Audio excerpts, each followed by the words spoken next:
Hallo, willkommen beim 1000 Bäcker Report. Heute mit dem Thema Gold etabliert sich dauerhaft über 2000 Dollar. Goldaktien steigen weiter.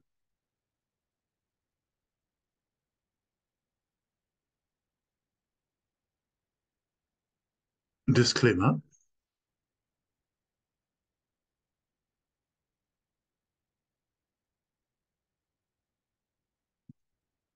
Gold etabliert sich dauerhaft über 2000 Dollar. Goldaktien steigen weiter. Gold steigt nie wieder über 2000 Dollar. Man versucht es noch unter dieser wichtigen Marke zu halten, was aber nicht mehr länger gelingen wird. Die 2000er Marke wird dann der Boden sein und einen langjährigen Bullenmarkt kennzeichnen.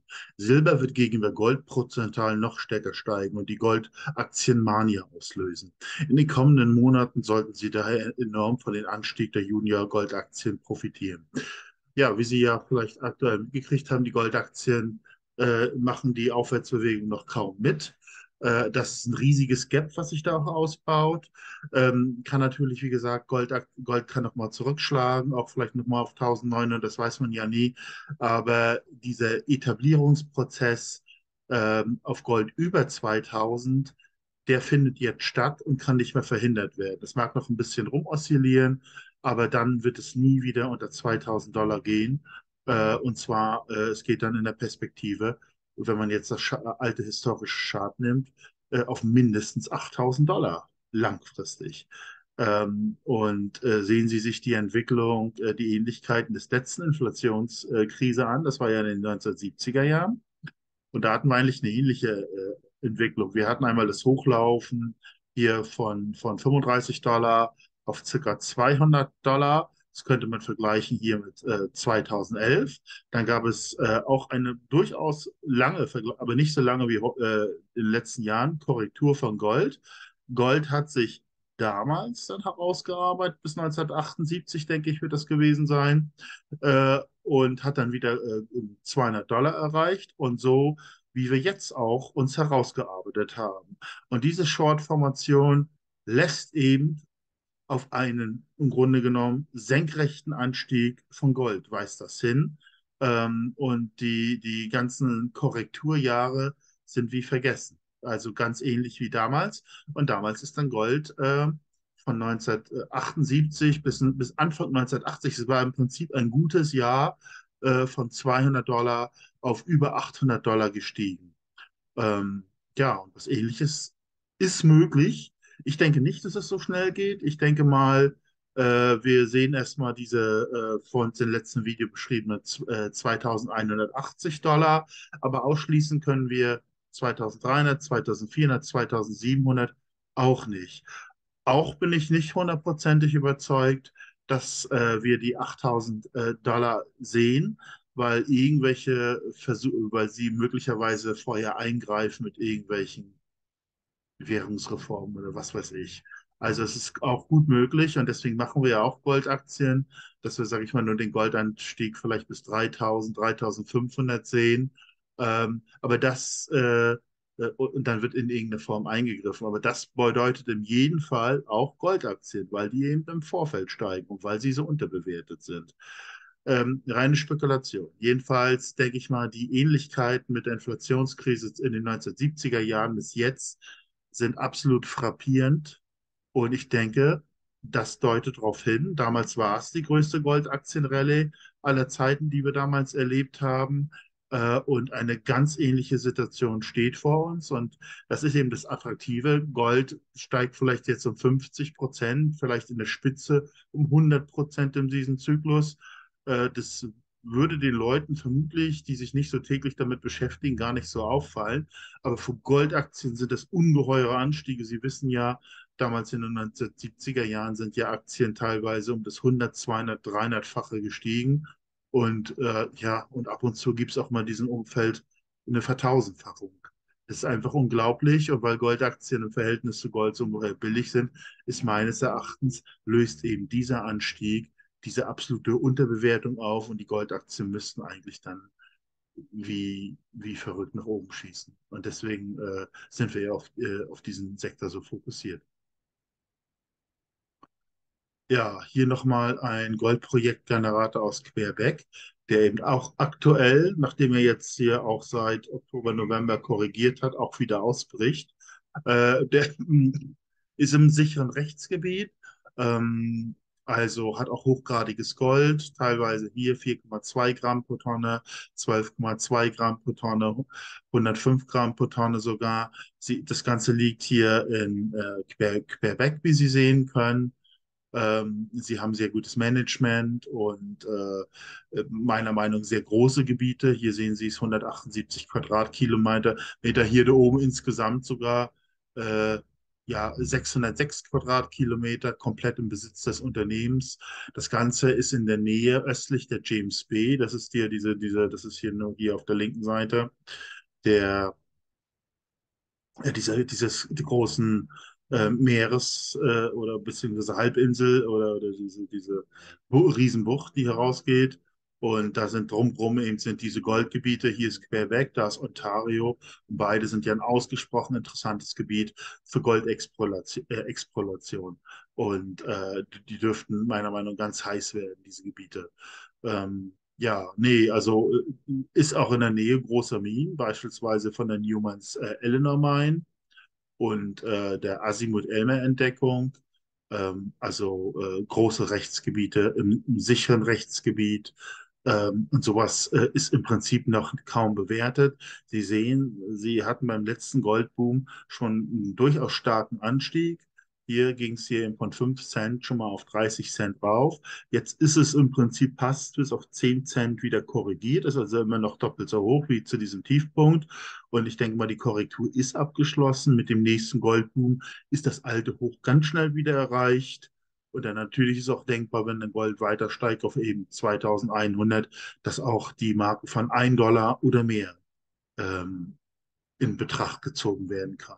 Ja, meiner Meinung nach interessantes Unternehmen, sollte man sich angucken. Und naja, ist natürlich wie immer keine Kaufempfehlung an der Stelle. Ja, ich hatte es schon erwähnt, der Goldaktienbullenmarkt der 1970er Jahre, wo Sie ja gesehen haben, dass der Gold ja von 100 beziehungsweise 200 nachher, bevor es dann senkrecht geht, auf 800 Dollar gestiegen ist. Und in dem Zusammenhang kam es zu diesen Anstiegen der Goldaktien, die einfach überirdisch sind, kaum zu glauben. Von 15 oder 20 Cent ging es auf 15, 20, 30, 40 Dollar. Gar nicht selten konnte man aus 1000 Dollar eine Viertelmillion machen. Ja, wir glauben eben, wie Sie auch am Chart gesehen haben, dass wir vor einer irgendwie ähnlichen Situation stehen, nur mit dem Unterschied, dass Goldaktien im Verhältnis zu Gold, das sehen Sie im unteren Chart, deutlich tiefer bewertet sind als in den 1970er Jahren. Also ist theoretisch die Chance größer. Beziehungsweise das heißt, Gold braucht eigentlich auch nicht so viel steigen, um diese Art von Gewinne zu produzieren. Wir werden es sehen. Wir haben es also mit einer extremen Verzerrung im Goldaktien, also nach Preisdrückung zu tun. Die wird sich früher oder später auflösen. Warum das so tief ist, da mag man drüber spekulieren. Mögen Insider-Kalkulationen sein, dass sie, sage ich mal, solange sie noch die Preisbildungsmacht haben, und im Bewusstsein, dass sie diese Preisbildungsmacht, sprich ihre Matrix, das Finanzsystem, die verlieren, dann schießen die Preise nach oben, dass sie dann sozusagen nochmal letzte Insider-Profite machen. Aber wir haben das auch auf dem Radar, wir werden auch Profite machen. Ja, generell nochmal, vielleicht ein bisschen allgemein, Ausrichtung des Investierens sollte an den kommenden Ereignissen erfolgen. Es ist ja so, dass, sag ich mal, die meisten Finanzsysteme, Vorsorgungssysteme sind Linearsysteme. Es wird in Staatsanleihen investiert, in Versicherung, in Währung, und es reflektiert meist nicht, dass sie gerade die Staaten gigantische nie zurückzahlbare Schuldenberge aufgebaut haben. Die werden irgendwann implodieren und reißen natürlich dann die Realwirtschaft und die bisherigen Systeme zum Großteil mit. Das heißt, man kann gar nicht linear investieren, weil es muss ja einkalkuliert werden, diese Ungleichgewichte. Und mit diesem Prinzip versuchen wir das einzukalkulieren. Das heißt eben, Gold, hatten wir ja gesagt, ist dabei, sich über 2000 Dollar dauerhaft zu etablieren. Das wird dazu führen, meines Erachtens, dass Gold- und Silberaktien komplett anders bewertet sind, weil eben dann 3, 4, 5 und 1000, 5000 oder mehr Gold angenommen wird. Und das beginnen dann die Goldaktien zu antizipieren.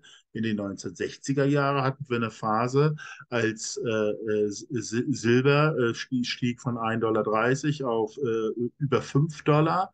Als Silber knapp wurde, das war noch bevor Gold freigegeben wurde 1971, führte das eben zu einem enormen Silberboom.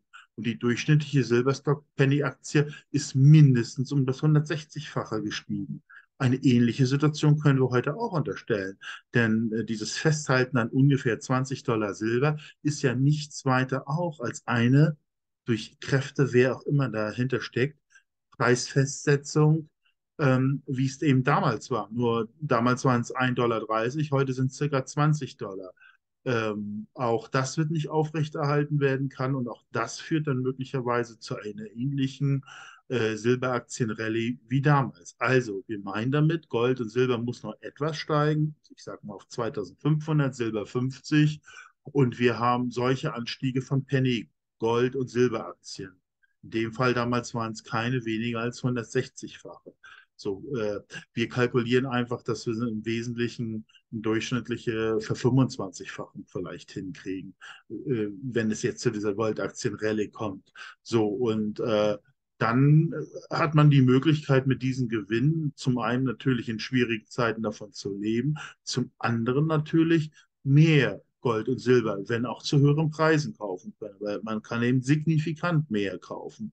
Und das hilft ihm möglicherweise in dem späteren Ereignisse, wenn es vielleicht doch mal zu einem systemischen Risiko kommen sollte, wenn Banken geschlossen werden oder andere Schwierigkeiten auftreten.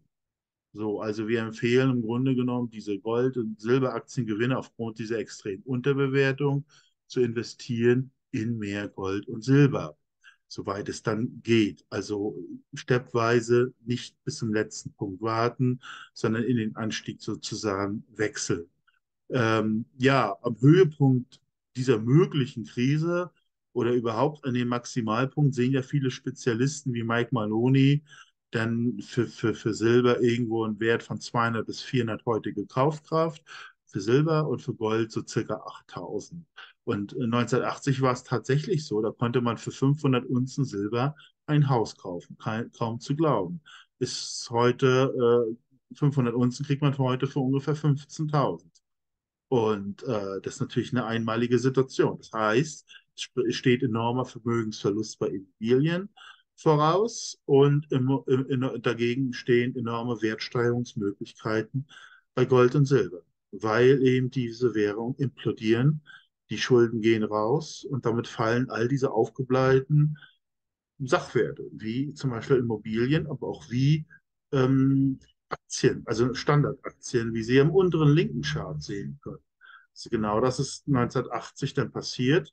Wir hatten 1966 so eine schöne inflationsfreie äh, Dow Jones Rallye, so 1966 war der Höhepunkt und das Ganze wurde dann quasi mit der Implosion gegenüber Gold und Silber bezahlt. Dann hat die Inflation im Prinzip das zunichte gemacht und und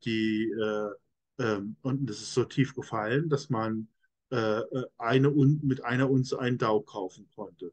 Und in solchen Zyklen arbeitet es ganz eben offensichtlich. Und wir sind in einem Zyklus, wo wir jetzt auch zu einer massiven Abwertung bei Standardaktien beziehungsweise massiven Aufwertung bei Gold und Silber wandern, die möglicherweise noch größer wird als 1980.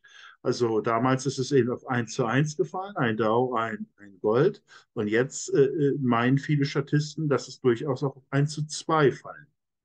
Also sage ich mal, für eine Unze Gold kriegt man 2 Dow. Das ist dann natürlich der ideale Zeitpunkt, um dann in Aktien zu investieren oder Topfonds, die dann mehr oder weniger noch übrig geblieben sind und auch eine Zukunft haben. Und wenn man diese Gedankenkette, also diese Ausrichtung der Investition an Ereignisse, wenn man die einfach sozusagen multipliziert, dann kommt man auf einfach unglaubliche Ergebnisse. Das würde dann bedeuten, 200 Dollar jetzt in Goldaktien mal 25, wie ich gesagt habe. Im Schnitt steigen die ins 25-fache in dieser Rallye. Vielleicht dann eine systemische Krise oder die Spitzenwerte von Gold und Silber treiben Gold und Silber dann nochmal höher, um das Vierfache. Und irgendwann ist sicherlich dieser ganze Schuldenexzess alles weg, diese Geldwerte, und wir kriegen absolut billige äh, Immobilien eben und absolut günstige Standardaktien, vielleicht mit einer großen Zukunft. So, und von 1980 bis im Jahr 2000 hat zum Beispiel Berkshire Hathaway um das 200 losgelegt. Also diese Werte von den Goldaktienrallye der 1970er Jahre, wo da teilweise aus 1000 $ eine Viertelmillion gemacht werden können. Überlegen Sie das mal, die 1000 $ bringen eine Viertelmillion. Und diese Viertelmillion investiert, hätte man damals in Berkshire Hathaway investiert, das will man gar nicht ausrechnen. Das, das ja, was sind das? 50 Millionen. Einfach unvorstellbar. Mit einem einzigen Tausch. Also wir müssen eben aber auch eben bei dieser ganzen vielen Informationen und Ablenkung, die wir im täglichen Leben haben, müssen wir eben auch versuchen, irgendwie das auf das Wesentliche zu reduzieren und das so stresslos wie möglich zu machen. Und meiner Meinung nach ist das möglich. Sie maximieren, also nochmal zusammengefasst, sie maximieren mit dem überproportionalen Gewinn von Gold- und Silberaktien ihr Gold und Silber, und ab diesem Extrempunkt 1980, wo man eben einen Dow für ein Gold kaufen konnte und den Haus für 500 Unzen Silber, reinvestieren sie. Das ist dann der ökonomische Tiefpunkt. Da können normale Assets nicht tiefer oder nicht wesentlich tiefer fallen.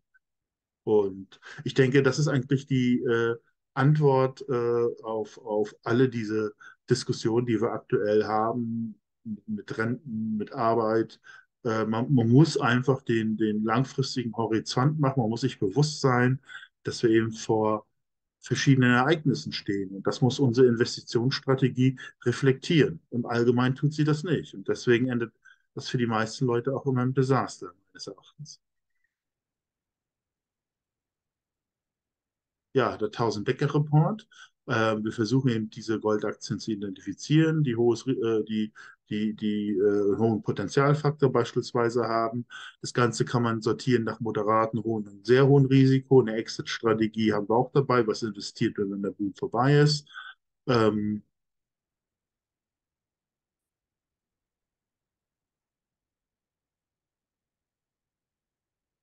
Ja, da war ich zwei Seiten zu viel, sorry. Ja, ich bedanke mich an dieser Stelle für Ihre Aufmerksamkeit. Würde mich freuen, wenn Sie meinen Kanal abonnieren. Wenn Ihnen der Inhalt soweit gefallen hat, vielleicht die Glocke betätigen, dann sind wir sofort über neue Videos informiert. Ein Like macht auch Sinn, wenn Sie mir den geben, wenn das Video gefallen hat, denn das würde dazu führen, dass dieses Video auch bei potenziell anders Interessierten dann aufgezeigt wird vom YouTube. Also besten Dank für die Aufmerksamkeit und bis zum nächsten Mal.